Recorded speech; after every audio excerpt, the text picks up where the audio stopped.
came here from England 6 years ago to take over a failing magazine expected to go under within 6 months. Today, that magazine, Vanity Fair, is the country's fastest growing publication. No one's going to argue me out of a sentence I think is a good one.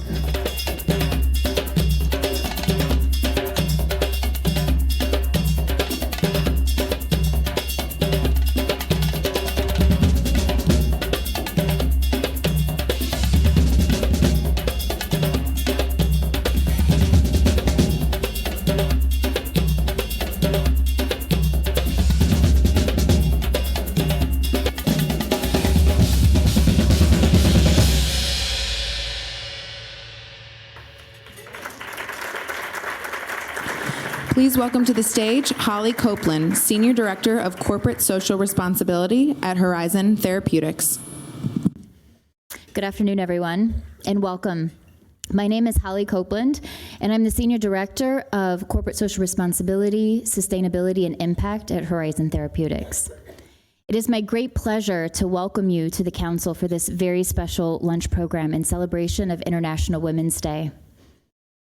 Tina Brown on women, politics, and leadership.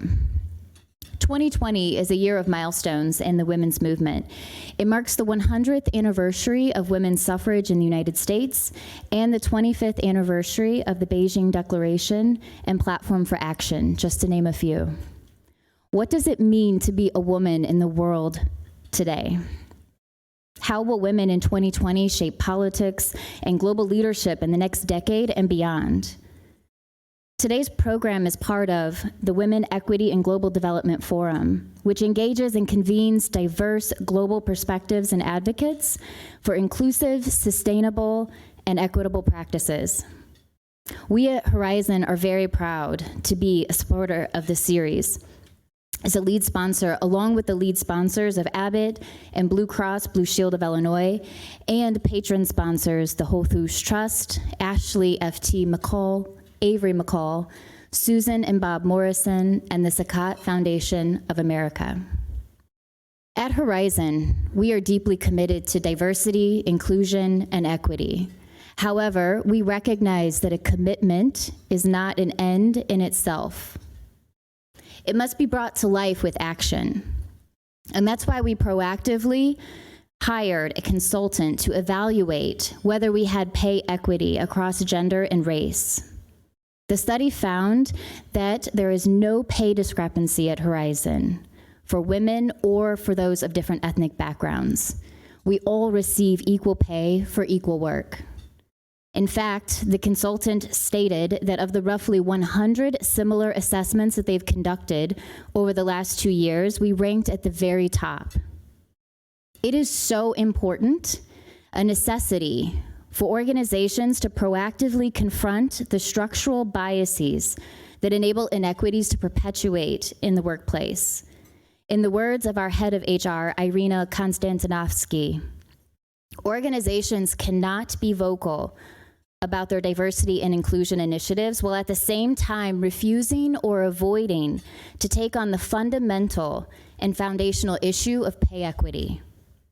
We hope that other organizations will join us in reviewing their own pay practices and making adjustments if needed, so we can all contribute to this basic right and ensure that employees are paid equally for equal work.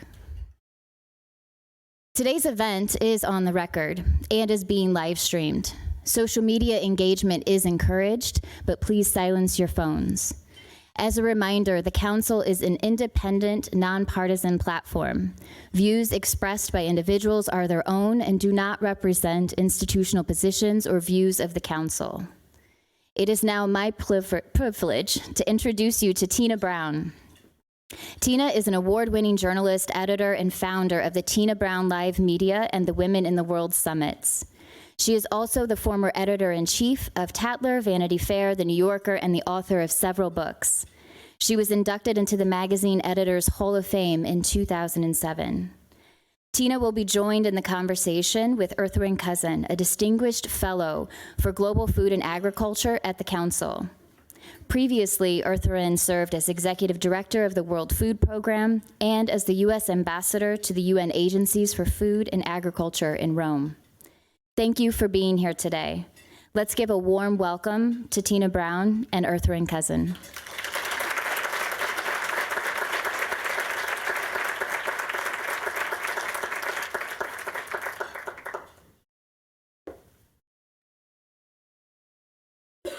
Well, let me start by saying thank you for that very generous introduction, and thank you for your sponsorship and that of Abbott and the other sponsors of today's luncheon, Blue Cross Blue Shield.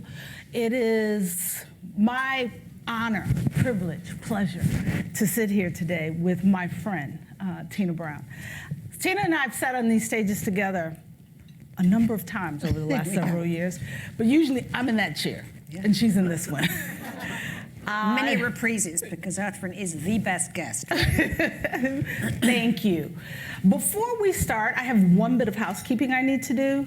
I want to thank you all for being here today at lunchtime and for joining us in this commemoration of Women's History Month and Women's History Week and Day. But I also want to say happy birthday to Ivo Dodler, our president of the Chicago Council. They told me how old you are, but I didn't get your permission, so I won't say it. So let's just jump right into this.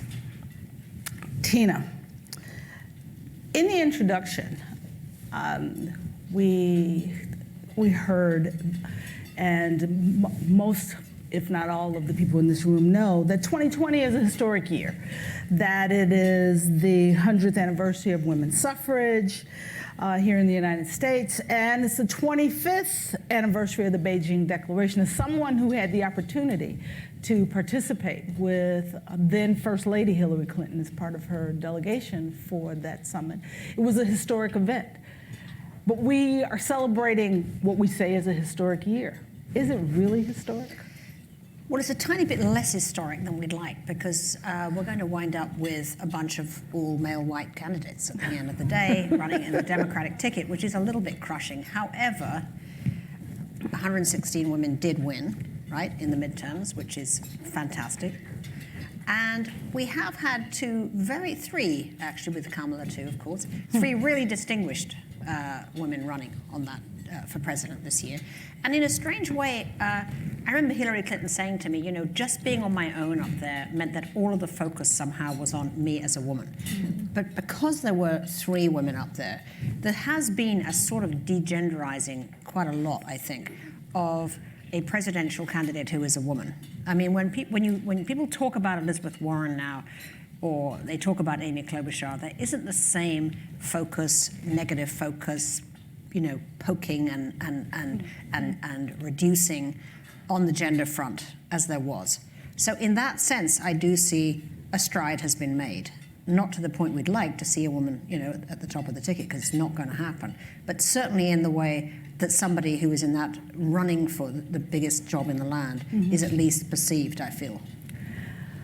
Well, you're right. It's exciting. We had three women in this race. But as we look at the front runners, none of the women are in the front. No, in I know. The front. They've fallen away. It's pretty tragic. However, I do feel that we're going to see a woman on the ticket. I think that it's going to be very, very difficult for either any of these guys who win to not put a woman on the ticket.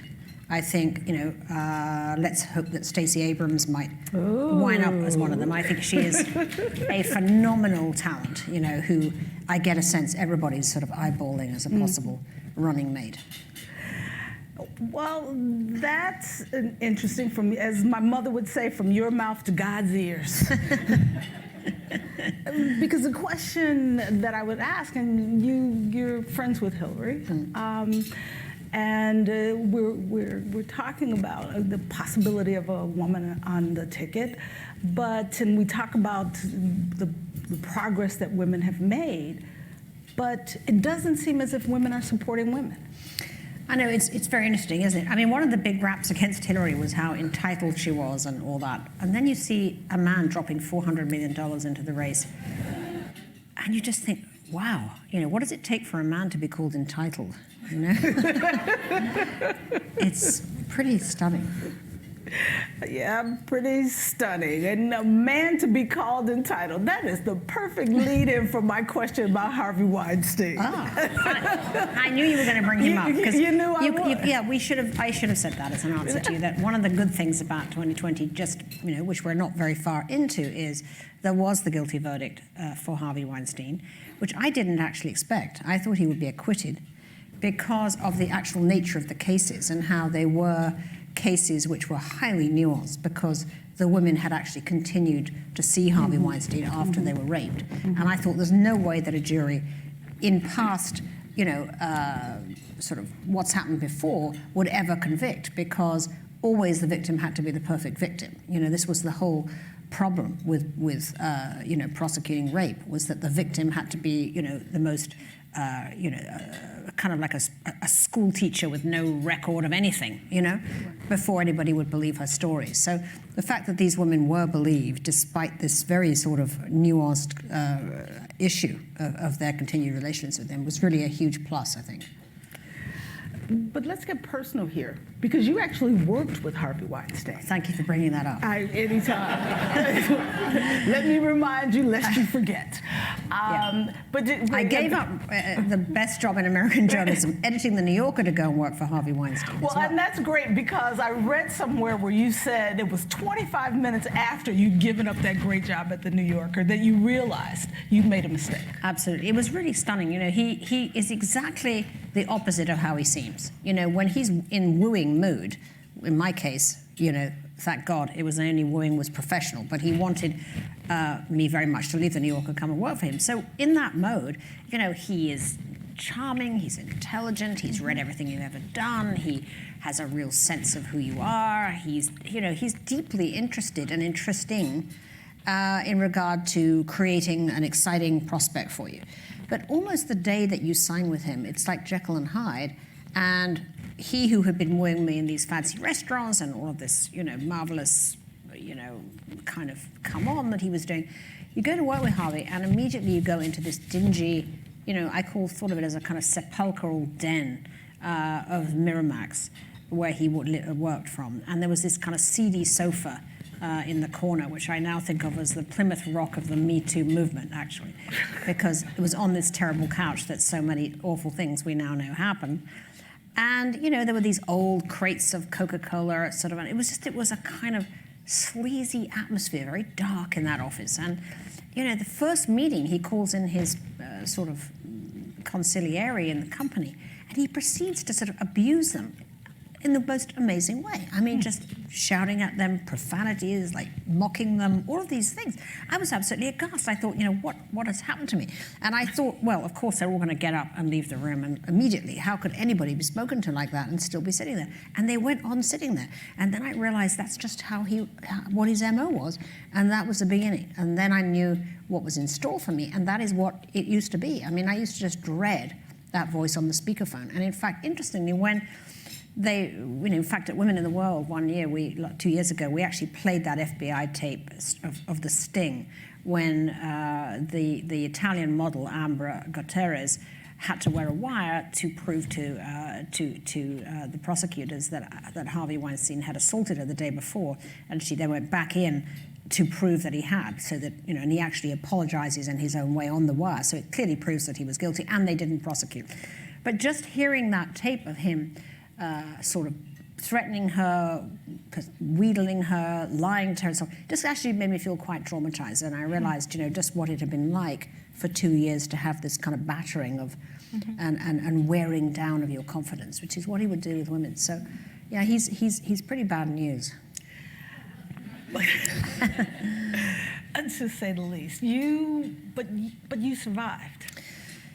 Well, yes, I survived fine, because I'm a person of many options. I'm not an actress who doesn't have who is working as a waitress in the evening and trying to get a job in a Harvey Weinstein movie.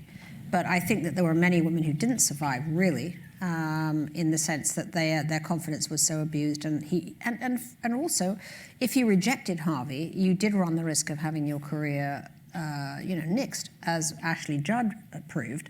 That he actually stopped her getting a role in Lord of the Rings because he was so angry with her from rebuffing him, that he put it around that she was impossible to work with.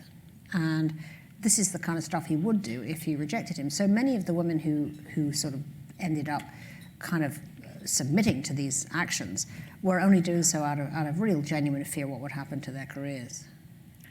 So what advice, if any, do you believe that experience has given you that you could provide to women leaders or aspiring women leaders here in the room?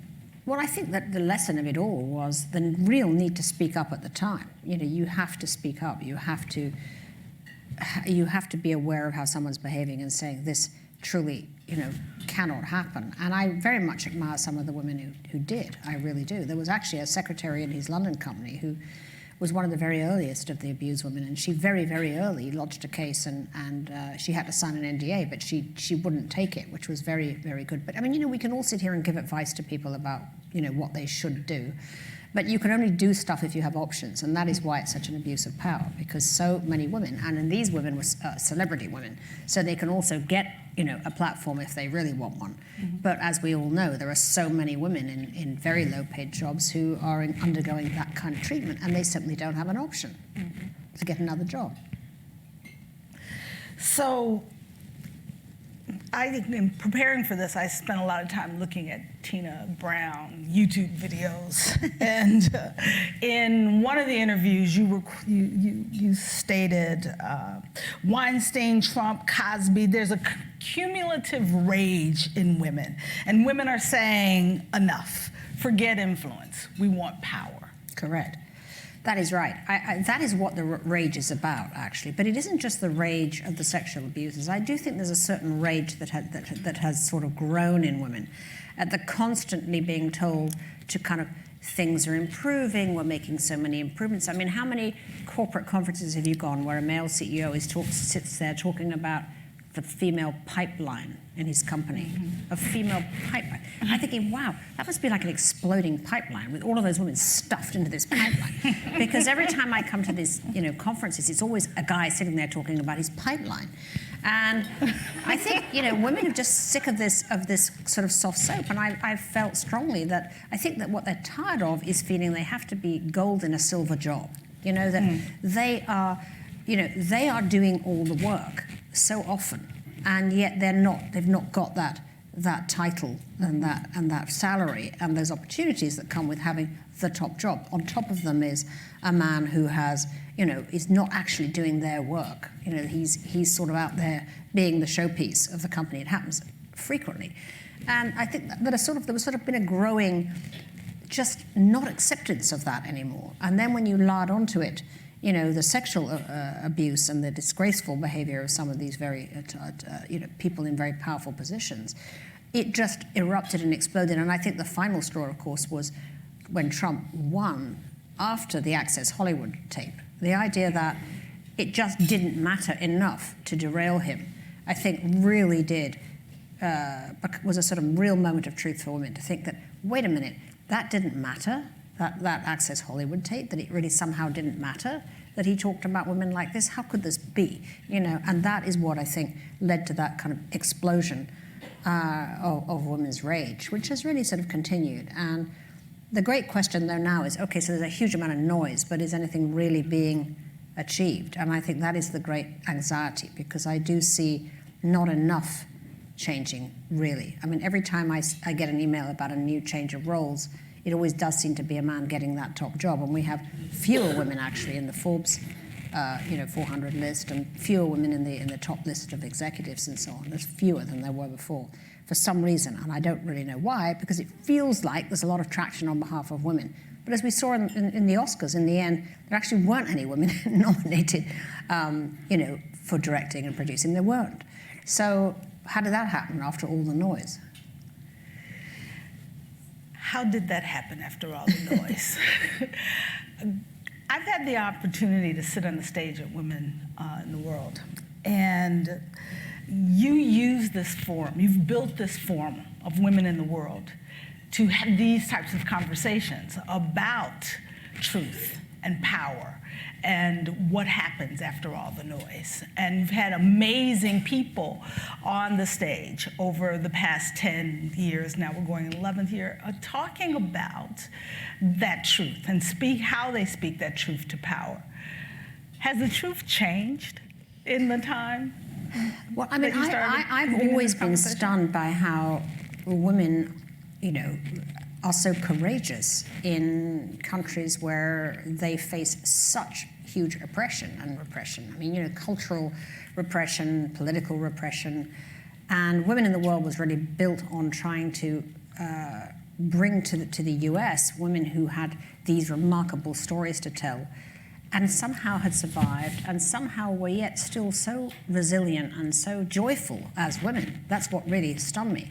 And we've seen them again and again on our stage. I mean, our very first Women in the World in 2010 we had Lema Bowie, who you probably might know. She is the Liberian activist who really helped to topple Charles Taylor in Liberia in the revolution, simply by saying, I'm not going to take it anymore. I can't sit here while people are being murdered and raped, and I've got to lead a women's movement to shame these despots into calling for peace.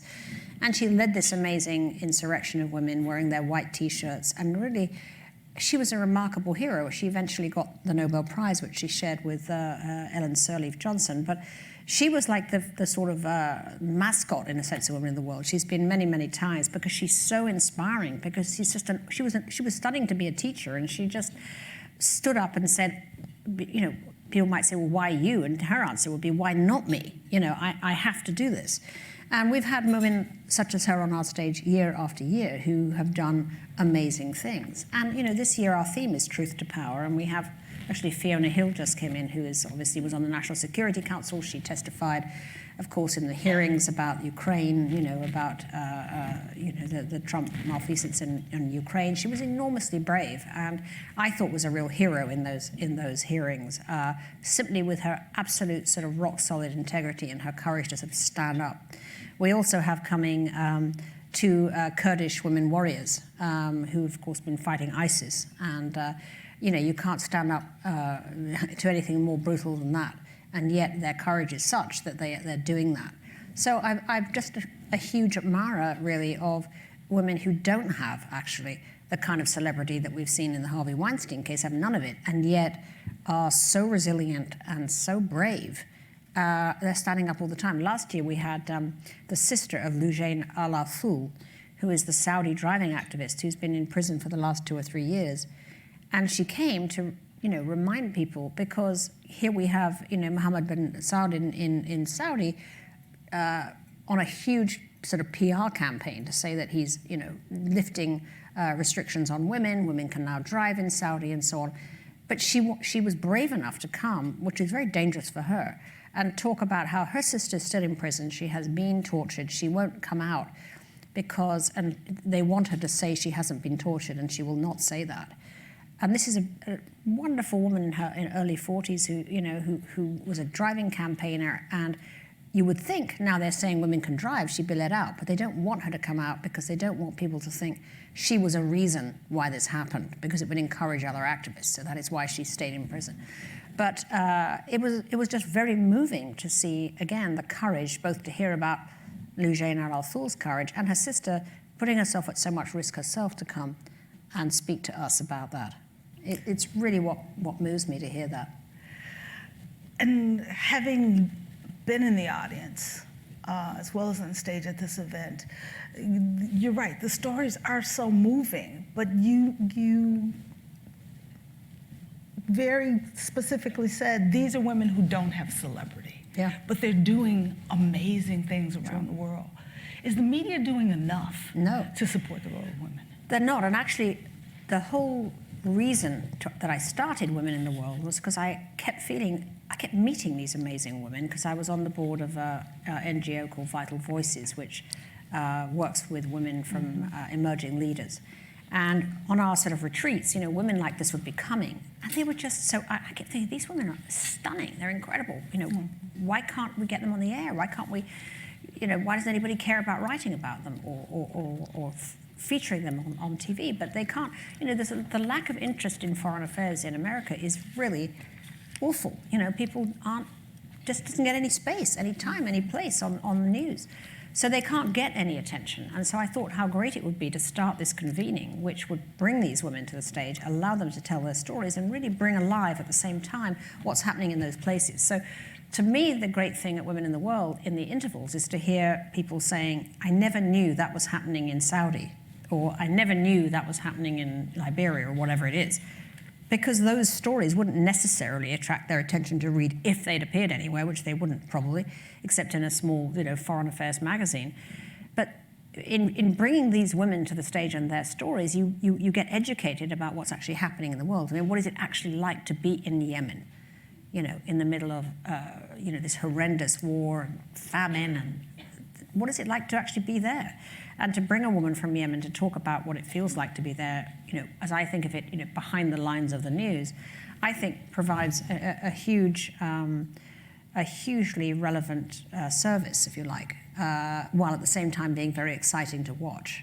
And we try then to combine it, obviously, with women who are very high profile, so that people will come, will buy tickets, but they never really leave talking about the famous women. I mean, the famous women are great, and I thank them very much for coming. But truth to tell, when they leave, they're talking about the Australian sea captain who rescued the migrants from the Mediterranean Ocean, And that's what they're talking about. And they probably wouldn't have gone unless they thought that they were going to see Meryl Streep, or thought they were going to see, Oprah or whatever. But they really are talking about the sea captain when they leave. And that's what I love about it. Giving visibility to those women that we otherwise would not see. Mm-hmm. When we talk about giving visibility, we in the United States are many of us are British watchers, and we've been fascinated. I know I have. I'll speak for me, by what has been occurring with the royal family. And you wrote a book about Princess Diana called The Diana Chronicles, and now you're writing a book called The Palace Papers, what has happened with monarchy since Diana. Quite a lot, as it turns out. So as we watch the royal family divorce between Harry and Prince Harry and Meghan, and their breakup from the royal family, what do you know that we don't know?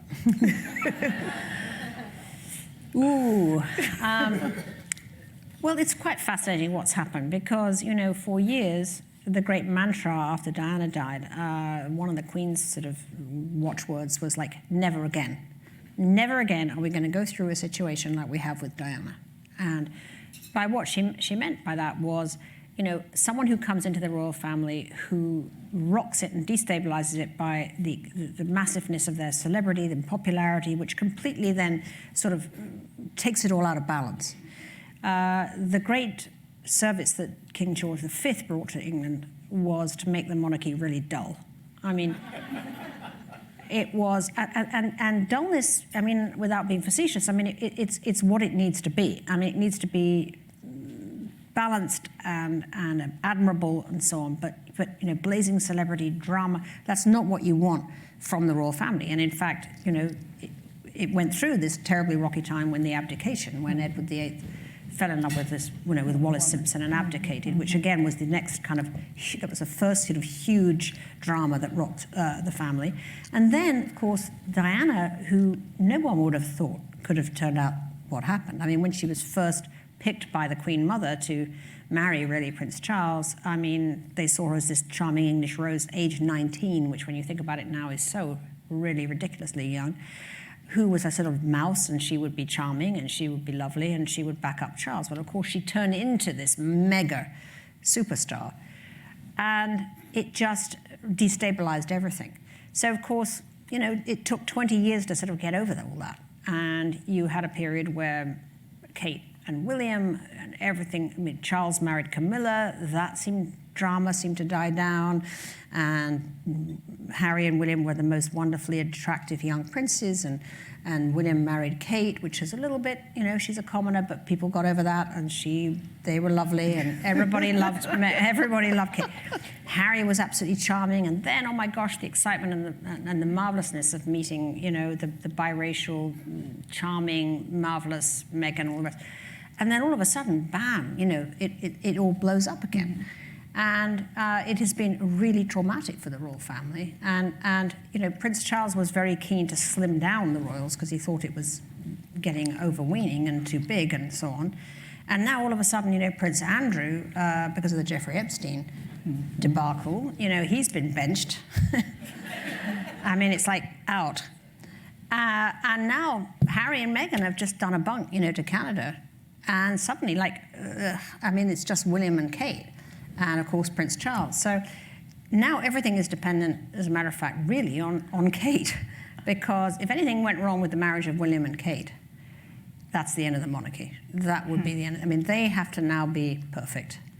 And the strain on these two is, I think, enormous. I mean, I think Charles will be a perfectly good sort of 7 or 8 year monarch eventually, and then it'll be William and Kate. And it's all about really how well they can calibrate this transition, which, you know, is going to be pretty traumatic. I think when the Queen dies, it's going to be a massive nervous breakdown for the whole country. I mean, we've already seen one nervous breakdown with Brexit, but it's nothing to what's going to happen when the Queen dies. That is going to be pretty heavy. And taking her out of the frame, there'll be a lot of questions about, well, do we really want this thing, the monarchy? I mean, you know, when she was there, I think questions will be asked to me, do we need a Buckingham Palace with a monarch in it with this enormous staff? Do we need, you know, a Windsor Castle? Do we need, I mean, why do we, you know, shouldn't these things just be public historic sites? And like, there's going to be a lot of questions. So it's all about the comportment of what happens next. What happens next? And you alluded to Brexit and the nervous breakdown that the UK is going through as a result of Brexit. But it's not just Brexit, is it? There's been so much that's happened in the UK, whether it's the loss of empire, the loss of the narrative as the post-World War II poster child.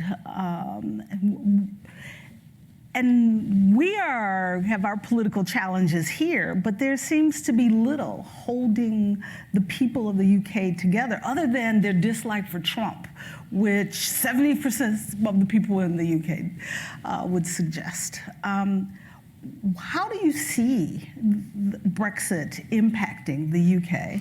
Well, I mean, I think Brexit paralyzed and divided the UK for 3 years in a really, really rancorous fashion. And the most amazing thing about it was a completely self-inflicted wound. You know, when David Cameron, the Prime Minister, called for that referendum, I mean, it was optional. It was about party politics. It was about him keeping the right wing of his party happy. He never thought that he would lose it. And in that sense, it was one of the most feckless political acts one's ever seen, because people didn't really care about Europe. It was like, I think it was number 8 in people's list of concerns before the referendum. I mean, nobody was walking around going on about Europe. I mean, I never heard anybody do that. And so the referendum suddenly made it all about identity. It made it about, you know, picking who you were going to be. Were you going to be part of, you know, Great Britain, or were you Little England? Were you trying to batten everything down, you know, end immigration, return slightly to a kind of mythological past in which, you know, people drove, there were red telephone boxes and Union Jacks flying everywhere? Or were you actually going to be a modern country that sort of moved forward? And that was a real cultural divide. I mean, it's become very much like, I guess it is here. And unfortunately, Jeremy Corbyn, as leader of the Labour Party, was so incredibly like a sort of 1975, you know, retro, you know, socialist, bicycling around in a flat cap. You know what I mean? He was just so, to me, just such a throwback figure. And yet there was a lot of that Bernie Sanders echo there too. And he had a huge following amongst the young. And, you know, but not enough, of course, to beat Boris Johnson. And now Boris Johnson in this election has a huge majority. And you do kind of wonder whether history won't repeat itself here in November. Sorry. I had a follow-up question, and it was that hit me in the heart. You use the word identity. You've never, well, your public persona is that you've never wavered in your identity as a leader, and not just a woman leader, but as a leader. And in fact, there was a line I read recently that said, Tina Brown carries an aura of swashbuckling glamour. but seriously, you've been in leadership roles since you were 25 years old. Mm-hmm. You became editor-in-chief of the Tatler at 25. And the media has not always been kind to you. Mm-hmm. But you've endured. You've endured, and even more importantly, you've succeeded through that. What should people here know about Tina Brown that has been the essence of that ability to endure, succeed? Well, I mean, I love, I love lost causes for a start. I mean, I love to be given a challenge that's do or die. That's what really gets me going. And that helps me to overcome any lack of confidence that I might have by my passion for this thing I'm doing, whether it's Tatler, which was, dying, or whether it was Vanity Fair that was dying, or the New Yorker that was dying. I like taking on these things which need, passionate esprit de corps, forming of teams. I love hiring and bringing people in. And I have a tremendous kind of passion for excellence, of working with the very best people, bringing in the very best writers, editors. I find that enormously exciting. I think that, one thing that has sort of powered me along as well, though, is, there is something as a woman which I didn't really think about as much when I was just charging ahead. But I did get incredibly aggravated to not, the adjectives used to describe women's success is so different from the adjectives used to describe men. We would win a, Magazine of the Year award for the New Yorker. I published a 30,000-word, piece about a massacre in El Masote in El Salvador by Mark Danner, or an incredible, amazing piece about, by David Remnick about, this Russia. And, the thing, it would be well regarded because we would win, the prize. But then they would always say, Tina Brown, who's brought the feisty Tina Brown, who's brought buzz and high-low, whatever. And I'm thinking, it's like, it made me sound like a cheerleader, actually. And it was that sort of unwillingness to allocate any gravitas somehow to me, it felt, when I was doing things that, had I been male, would have been talked about in a completely different way. And that did used to irritate the hell out of me. And actually, I now so alert to those adjectives. Recently I got an email about a very top editor-in-chief of a book publishing company who had been, who left because she wasn't given a chance even to sort of audition for the very top job, even though she should have had the very top job. And when she left, they said, Gillian, who is a team spirit, who is a solid colleague. I thought, my God, she sounds like the babysitter, right? Whereas actually she was a dynamic woman who was incredibly, innovative, who was, who created all these bestsellers, and somehow she was being written about as this kind of, she was a good fellow, a good soldier. And it was just enraging to me. So I sat there for a minute and I thought, what am I supposed to do about this email? I'm in such a fury about it. So I called her up and I said, is it me or just these adjectives? And she said, absolutely, you're absolutely right. She said, it's why I left the company, because she said that when she went to actually finally say to them, look, you've appointed this guy over me, and he doesn't know anything about book publishing. And the chairman said to her, well, we thought you'd look forward to teaching him. That was it. Can you imagine that? Look forward to teaching him. And she said, I'm not here to teach somebody who's paid more than me, what to do. And he said to her, he said to this, it gets worse and worse. He said, oh, Gillian, you're so feisty. She said that was it. That was the final straw. But I thought to myself, it might just seem unimportant, but it's not, because that is what women experience all the time. And I think that is almost more than the sexual harassment stuff, is what was that exploding thing you talked about at the beginning, is women just get tired of those kind of conversations. So those kinds of conversations and the reality that they reflect. Speaking of reality that they reflect, let's look at some of the questions. The Amy Klobuchar was often described as mean or aggressive. I love the fact she ate her salad with a comb. I mean, that's the best story about her. Why does everybody keep going on about eating salad with a comb? There was nothing else to eat. What's she supposed to do, starve to death? She just dropped out of the presidential race. Oh, she did. Damn. Before Super So Tuesday. she dropped out before Super Tuesday.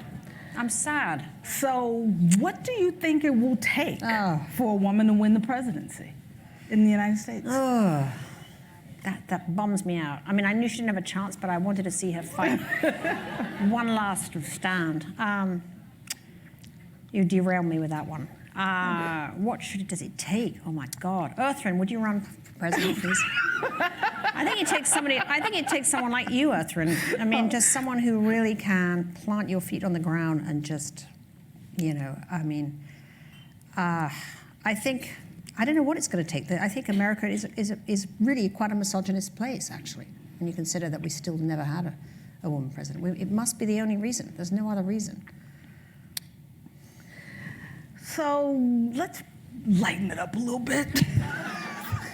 Because that will we can spiral down from here. I know, we're not. We must be positive. Let's think about who's the most inspiring young woman to you right now? Young woman. Young woman leader. There's so many young women on our stage who are really great. There's a young woman from Chicago called Eva Smith I thought was fantastic, who was an activist. A lot of these young activists are really interesting, I think. Young. We've obviously all been completely mesmerized by Greta Thunberg. Did you see the Germans have now found the anti-Greta? No. Yes, and she spoke at CPAC last week. And so she has a Twitter site, but she is the same age. They look quite similar. But she is talking about climate change is not that big a deal. That's very sad. Well, I mean, there are certain actresses who I think are kind of amazing too. I mean, I love Phoebe Waller-Bridge, who is the star of Fleabag.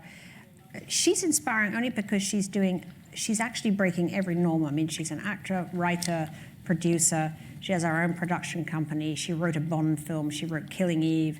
She appears in them, and she does it all with this wonderfully sort of humorous confidence that I feel is sort of the next generation of really inspiring feminists. There's a lightness of touch to her, and an irony and a skepticism. It isn't about being whiny or being negative. It's about being funny, and those are the people that I admire the most. Are the people who can show that humor and resilience in the face of all of this. But I don't want it to sound as well that I'm somehow anti-men, because I'm not. I think that some of the women, one of the things that actually is a recurring refrain on our stage is how often fathers are so important in the story of women who've done remarkable things.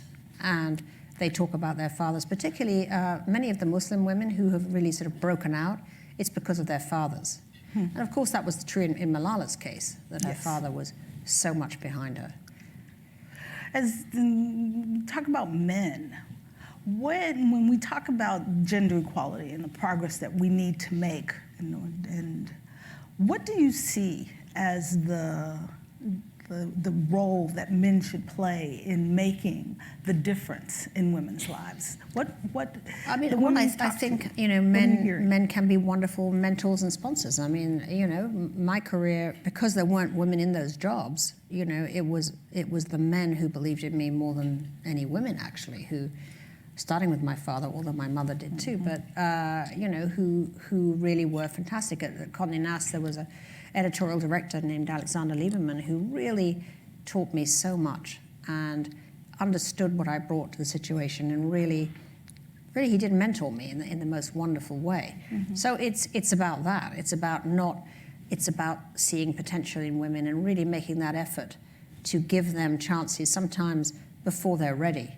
Because men frequently get the chances before they're ready. And as we know, the great problem that women often have is to say, I'm not ready for this, I don't know enough, I shouldn't be doing this, and to somehow override that hesitation so that women get the same chances to hone their abilities and get thrown into challenging situations, which is what makes you into a leader. I mean, I was very, very lucky because I did get that opportunity at the age of 25. I was given, a magazine to edit, which was a teeny little magazine. It really wasn't anything, which is why I got it, because they'd asked everybody else to do it, and there wasn't anyone who wanted it. It was, £10,000 a year or something I was paid. But, the man who owned it actually did take a chance on me in the end. I mean, he did say, look, I've decided to go for youth. I'm here, why don't you do it? And he was great, actually. I mean, he did believe in me. He did give me a magazine to edit. And without that opportunity, nothing would have happened. And Cy Newhouse, who brought me to America to edit Vanity Fair, was a huge mentor of mine. I mean, he eventually bought Tatler from this man who first had it. And, he was at the Newhouse Publishing Company, and he gave me the opportunity. He brought me to the US, and he gave me that opportunity. So I've been very lucky, actually, with terrifically supportive men in my career. Not to mention my husband, who is the most of all. I've met him, he is. He is. When you talk about those men that make a difference, and how do you respond to the argument that, or the suggestion that a man who is committed to women's leadership and empowering women, that it's not important that we have women if we have men who are doing the right things for women?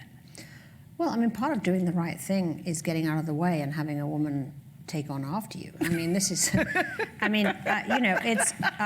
this is the thing that makes me insane about Davos, which we sometimes both find ourselves at.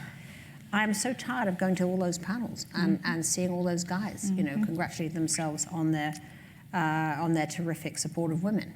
And you sort of think, well, if you're so great, what are you doing still sitting here? Because you were here 5 years ago, and now you're still sitting here, And it's frustrating. But we love men, all of you out there. Thank you very much for being here today. But get out of the way and let women lead. We talk about metrics and the difference that metrics make. Is it just about counting the numbers, how many heads are in place? No, it's about what those women are doing. I mean, whether they're in those jobs that are the big jobs. It's not enough just to have all the women, who are only in sort of marketing and HR and all the rest of it. You also want to feel that they're in the real leadership jobs, and that they're also paid, of course, the same as the men are. I mean, the BBC has just seen this huge revolution because, they have pay transparency there now, and it was sort of shown that so many of the women were being paid less than the men. And the great Carrie Grace, who is the China bureau chief at the BBC, led this amazing rebellion where she discovered that she was being paid less than the male bureau chiefs were being paid by quite a considerable amount. And so they offered her a big raise, but it still wasn't parity. So she declined the raise, and she returned instead and said she'd be a humble reporter in the newsroom rather than take this job because it wasn't parity. And that led to this great sort of upsurge of rebellion at the BBC, where, of course, all the other then female anchors sort of joined her cause. And it was really impressive, actually, what happened. And, it's made everybody rethink, but it took terrific courage of her to do that, I think. And that courage is often not rewarded with support. Madeleine Albright often says there's a special place in hell for women who don't help other women. Have you found that women are supportive of other women? Or because oftentimes women will tell you that men have been more supportive of them than women. Well, it depends. I mean, I have a fantastic sort of women's girls network around me, actually, who I adore and who I do find very supportive. But I think sometimes that's simply about the few jobs that are out there, and then everybody's sort of fighting over them. What I do think is true, though, is that for women who report sexual harassment, I don't think I can name a single one whose career has improved afterwards. Not one. I mean, you can hardly, somebody who has done that, who has actually gone public with harassment and does get, a settlement or does get acknowledgement that it was so, they don't go on to have great careers. It's not like everybody rushes to hire them afterwards. The fact is, they don't. The fact is that they get stigmatized for having been that kind of troublemaker and they don't get rehired. And that, I think, is really a place where other women can step in and say, we have to support this woman who was brave enough to do that. Don't just brand her now as a troublemaker, because that's the whole point, is that she's supposed to be fighting for saying, I'm allowed to say this out loud. I've been going through questions that we received from the internet. Are there any questions in the room before we run out of time? There's a hand in the back here, and we'll take a couple of them, and then we'll come over to this table, and then we'll jump to the other side of the room. Hi. Hello. This question is for Tina, but in full disclosure, my learning of presidential politics was by the woman sitting next to you a long time ago. But anyway, can you help me understand? I understand what has gone on with Me Too since Donald's been president. Why did the majority of women vote for him in the first place, knowing what they knew in the first place? I know, it's stunning, isn't it? It's so disappointing. I mean, I think it's a fascinating question. I do think that, of course, economics were a huge piece of it. I don't think that women always just vote, on gender politics. Women frequently don't. They vote if their husbands, fathers, and sons are out of work and in pain. That is the primary thing in their lives, and they are only listening to somebody who's going to change that situation. And Trump made that message extremely clear. He made that message that he was going to change the economy. He was going to, care about the people, quote, left behind. Right the day after the election in 2016, I actually was in Texas, and we were doing an event there, and all the women that I met there had voted for Trump for those reasons. And they weren't that offended by the Access Hollywood tape. They did see it as locker room, as they called it, talk, or perhaps because many of the men in their lives, talk the same way. I don't know. But it was one of the most unsettling things about that election, and something that we have to sort of be aware of. I think there is a great deal of aggravation about the sort of uber-liberal, woke kind of pressures that everybody feels, the fact that they feel, and I feel it too. I mean, I hate it just as much as anybody else, that sense that you can't say what you think because somebody's always going to pile on you and say that you're a racist, or say that you're a sexist, or say that, all of the kind of really aggressive, the woke movement on campuses and so on.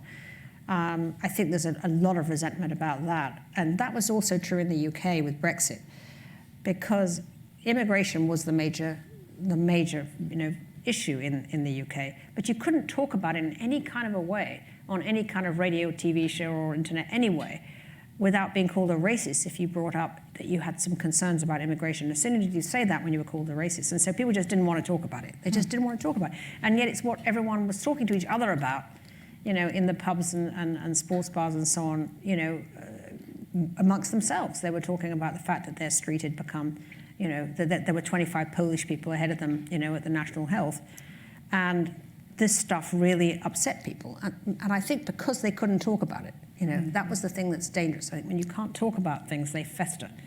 I think some of that was to do with why Trump won as well, and why certain women voted for him. So we had a hand here, and then we'll come over to the side of the room.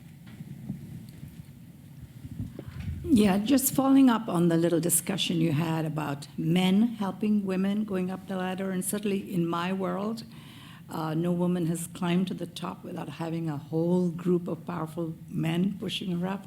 So the question is for you, Ms. Brown, and so when you started this Women in the World Forum, are you attracting a lot of powerful men to it who are actually then coming up to you and say, hey, I want to do something for this woman you showcase. We have more and more men coming, which I'm pleased about. More and more men. And a lot of men have started to come with their daughters, which I love. And what is pleasing as well is they think they're doing their daughter a favor. They say, I'm going to bring, Amy to the thing, and it's going to be lovely. And, you can tell that, see that patronizing sound in their voices. But then when they actually come and see it, they're very, very inspired and excited because they're seeing women who are resilient, who are survivors, who are passionate. They're not being lectured and hectored and made to feel they're to blame. They're actually hearing about women who persisted, resisted, and spoke truth to power, and were actually very inspiring. And they love it, actually. And I find that the most thrilling thing when fathers come with their daughters and then tell me how much they love it and want to come back. But not as many as I would like, I have to say that. I think that's... We'll take one last question here. So you've talked about kind of women in corporate positions of power and how the movement of that has been glacial at best. We've started to see, there have been movements outside of the U.S. We've now got a law in California that says publicly traded companies in California must have at least one woman on the board. This year and by 2021, 2 or 3 women, depending on the size of the board. Are you a fan of quotas? Are you not a fan of quotas? Well, you can make arguments on both sides. I never was a fan of quotas, but I've come to think it may well be the only way. Who was interesting about this actually was Ursula von der Leyen, she was the defense minister of Germany. She's now president of the European Commission. And she is a very impressive woman indeed. And she brought in, she was a big, she brought quotas in Germany, and she managed to make that argument and felt after a time it was the only way to make it work. But she also felt it was only going to work if men really got on board. And she did something else great. She actually brought in this paternity leave bill in Germany, and all the men in Germany, which is far more reactionary really than here, said that men wouldn't take it. They would find it ridiculous and so on. And she said, do it and you'll find it changes everything.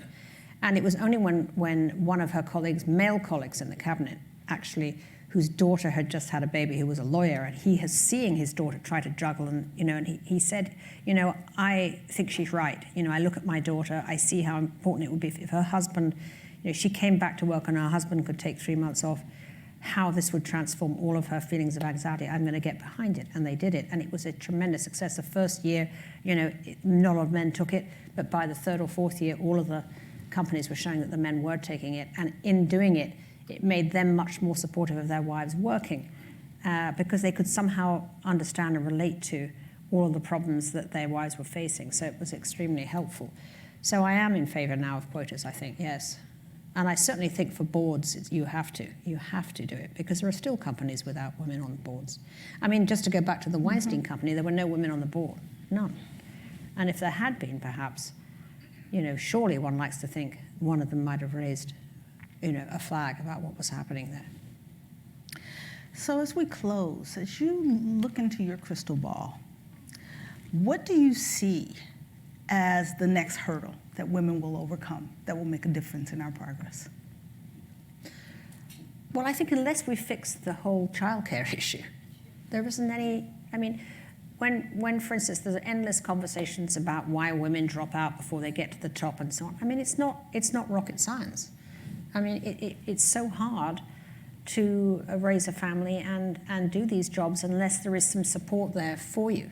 And I do think that getting the childcare piece right is the transformative thing in women's lives, because women want to be nurturers too. They want to stay being nurturers. They want to be able to look after their elderly parents, look after their disabled sibling, their child. They can't. They're never going to feel that a job most of the time is better. They won't pick the job over those hugely important human concerns. So unless more support is given on that front, I don't think there's any real advancement for women. Ladies and gentlemen, thank you very much for joining us here today. To the men in the room, thank you for your bravery and sitting here with us, and more importantly, for the support that you provide to the women in your lives, whether it's in your personal life or in your work life. Because we'll only get there if we get there together.